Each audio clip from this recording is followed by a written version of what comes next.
Ja sam Monika Bakonji, bavim se proizvodnjom povrća od 2004. godine. Nalazimo se u Strmcu Samoborskom.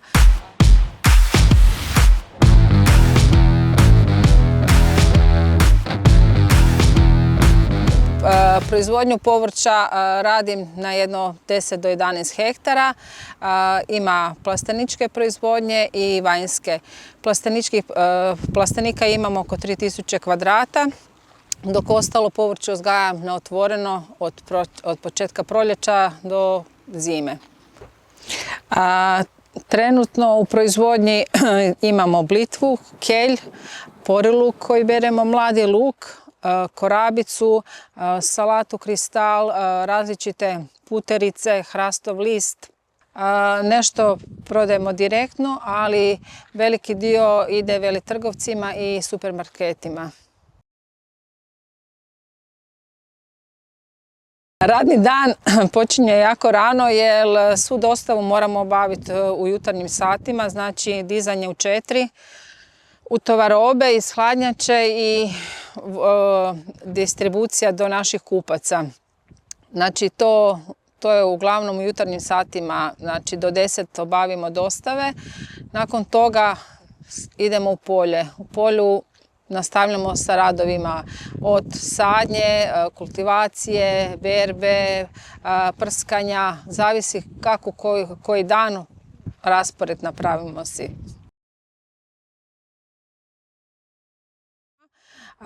Moramo birati novi sortiment različitih kultura koje podnose te vrućine, da ne ode u sjeme pojedina vrsta, na primjer salate. Teško je se boriti sa korovima, znači te klimatske promjene utječu na taj način da herbicide koje koristimo za uništavanje korova u ove godine nisu odradili svoj učinak, tako da korovi, pošto mi dosta zalijevamo, dosta smo imali s tim problema. Danas je proizvodnju povrća nije problem toliko proizvest pojedine kulture u pojedinim rokovima, ali dešava se da je u pojedinim rokovima problem prodaje. Dosta se poklapaju dolazak naše robe i uvozne, tada dolazi do drastičnog pada cijena. Ove godine sa svim artiklima je dosta problem. Dosta su niže cijene nama na otkupu u odnosu na cijene koje su u trgovačkim centrima. Mi proizvođači nemamo toliku moć pregovaračku da bi mi mogli neku cijenu pojedinog proizvoda nametnuti. Znači moramo se prilagođavati.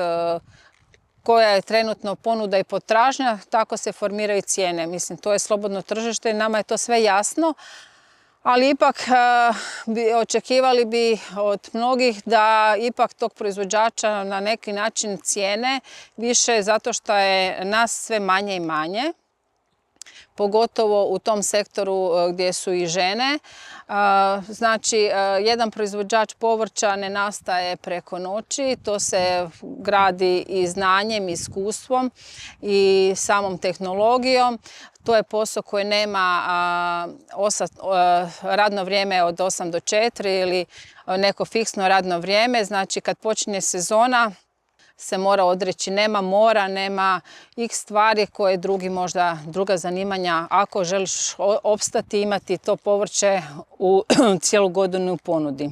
Čovjek mora biti koji je u tome ustrajan i konstantno sijati, saditi da bi mogao preživjeti svih 12 mjeseci. Ja konkretno proizvodim kulture koje možda ne dolaze toliko iz uvoza, zato što se beru, tako reći, jako svježe. Znači na večer ili jutro se beru za taj dan za isporuku. To se radi od salatama, od blitvi, rotkvici, u mladom luku. Znači kulture koje brzo venu, tako da imamo dugi niz godina stalne kupce i određenu visoku kvalitetu, tako da nemamo s tim problem. Znači, nekad smo učili na fakultetu da profesor je rekao, ako država bez dobrog proizvođača ne može ići naprijed. Znači, ako mi radimo da je naš proizvođač i seljak sirotinja, onda ta država neće daleko.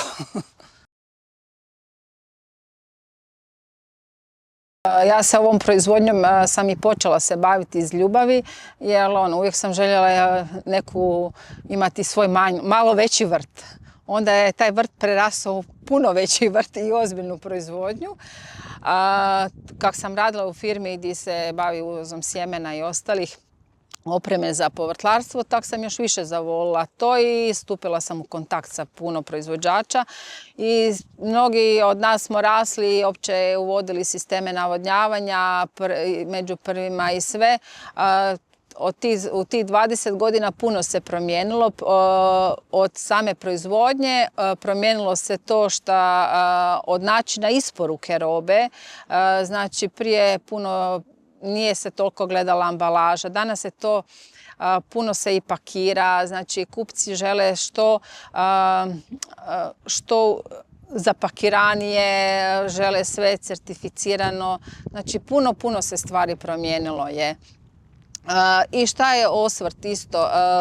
Sve su, kažemo, puno izbacujemo plastiku, a danas sve više to povrće stavljamo u te plastične različite posudice i ne veće količine, nek manje. Znači, prije se, karikiram, po pola kile je pakiralo, sad se x stvari pakira po 250 grama.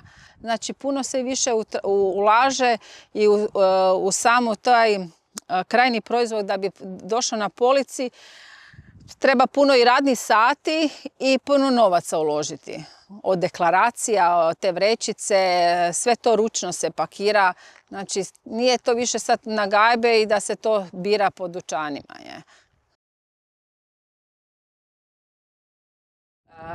Početi proizvoditi povrće može svako, ali, uvijek postoji onaj ali. Ali koliko će dugo biti ustrajan u tome i koliko će biti rentabilan, to je opet druga stvar. Znači, može proizvoditi, kupci očekuju da svaki proizvođač ima 30 vrsta povrća, ali to je jako teško. Meni osobno je jako teško veliku količinu različitih artikala imati. Znači, vani rade, bavi se proizvodnjom, ima 1-2 artikla zbog plodoreda, imaju na hektare. A mi nemamo takvo tržište da možemo imati sada 5 hektara jedne kulture i da mi imamo zagarantiran otkup. Jer ako roba ne ide, reći će neću više danas, ne trebam. Znači, ali da bi mi opstali ovih 20 godina, mi smo uvijek balansirali. Ja već pratim, znači, cijelu godinu šta ide od kojih po mjesecima, da imam uvijek, ovo može zaglaviti pa ide neka druga kultura. Ja savjetujem, uvijek se može početi koji imaju volju, ali mora imati financijsko zaleđe nekakvo i neko ko će ga educirati, jer sama oprema, znači tehnologija je isto dosta skupa. Znači, od same obrade zemlje, od sadilica, od različitih kultivatora, danas tih različitih sustava za navodnjavanje, pumpa, kasnije hladnjače, bez hladnjača ne može se isto funkcionirati u povrću na ovim. Mi prije 20 godina kad smo počeli, niko od nas nije imao hladnjače, a danas kogod se ozbiljno bavi ima doma si hladnjaču, jer to povrće kad dođe ide direktno u hladnjaču da mu ostane svježe.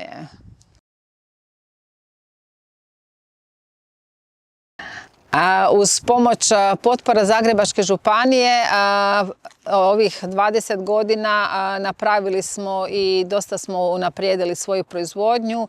Investirali smo u izgradnje hladnjača, od nabavu različitih konstrukcija za plastenike, sadni materijal, opremu za preradu.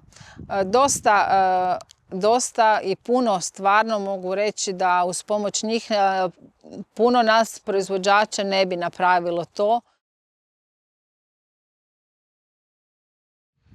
Ovaj posao bez ljubavi se ne može naravno raditi.